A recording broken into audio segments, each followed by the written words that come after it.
Okay, here's a video on section 1.6, which is inverse functions. And I want to go over a few of the later problems, starting with number 10. So 10 is this function, h of x equals x minus 3 squared. So the first thing is finding h of 5. So part A, h of 5, we're just plugging in 5 for x. And h of 5 is 4. All right, now let's do, it is known that h of a equals h of 5 and that a is not 5. So in other words, what is another x value that when we plug it into the function, we also, in this case, would get 4? Well, that would be if I plug in a being 1. The reason being, if I do h of 1, I get 1 minus 3 squared. So instead of getting 2 inside the parentheses, I'm getting negative 2, but because I'm squaring it, the output will also be 4. Okay, so because of this, just showing a and b, we've already found 2 different x values that give me the same y value, which is fine if we're just talking about something being a function. However, if we're talking about a function having an inverse or being invertible, this is a problem. Because remember what a function is what an inverse is of a function. It takes the range of the original function and brings it back to the domain. But it'll be a problem if I do h inverse of 4, because that could bring it back to 1 or 5, which would not be a function. Okay, so that's the answer to C there. And then, so h inverse would not be a function.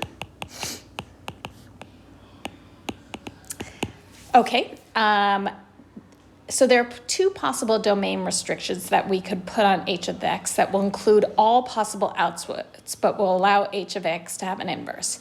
Okay, so to figure out what this is. One, if you know the shape of this graph, that may help you, but we can figure this out by the range of h of x is, because we're squaring, we can put anything in for x, but because we're squaring it, the lowest it could be is 0, and the highest is infinity.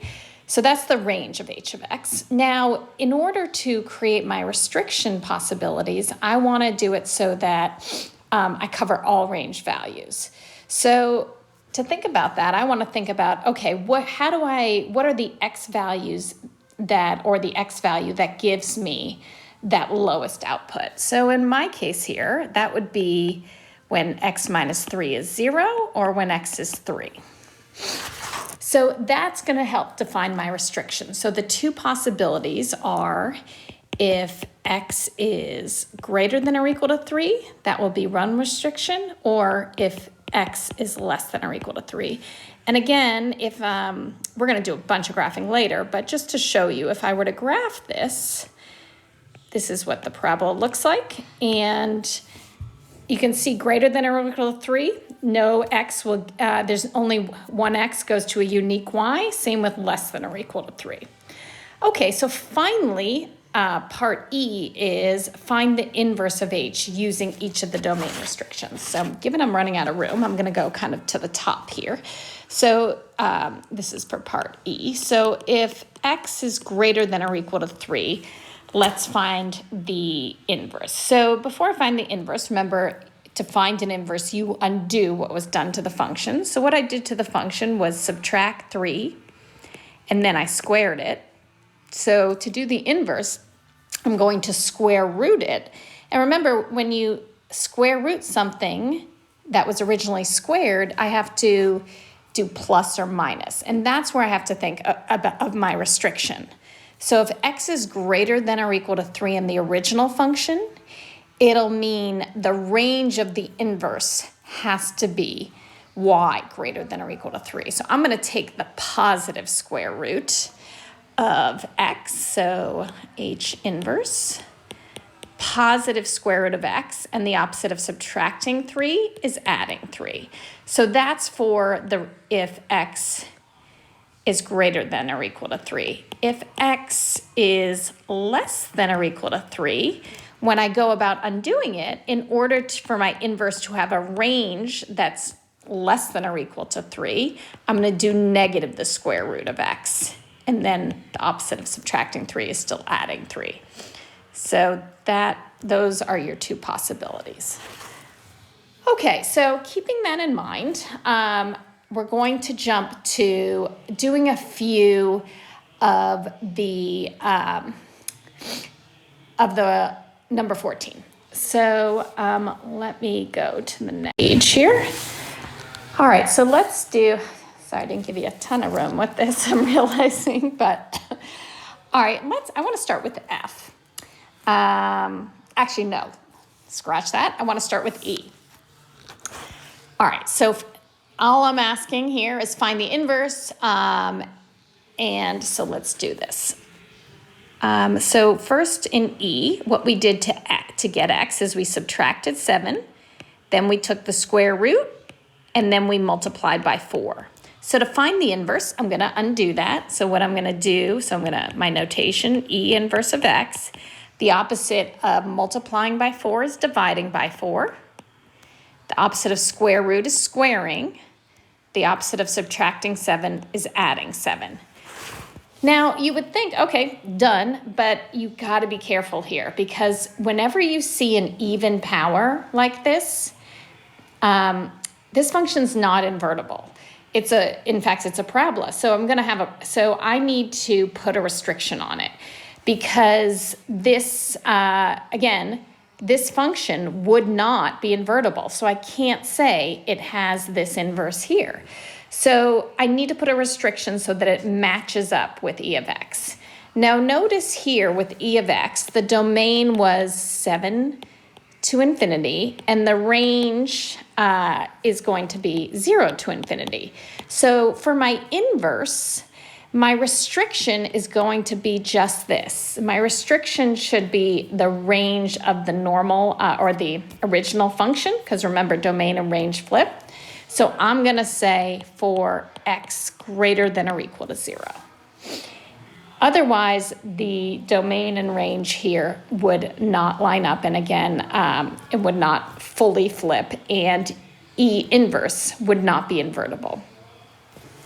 All right, let's do another that falls into this case, and let's look at M. Actually, no, scratch that. Let's look at N.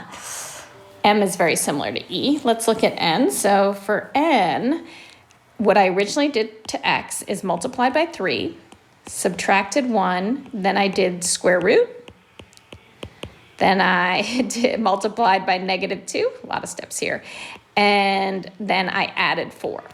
So to find the inverse, N inverse of X, actually no, we'll do that in a minute. So working backwards and doing the opposite, I'm first going to subtract 4.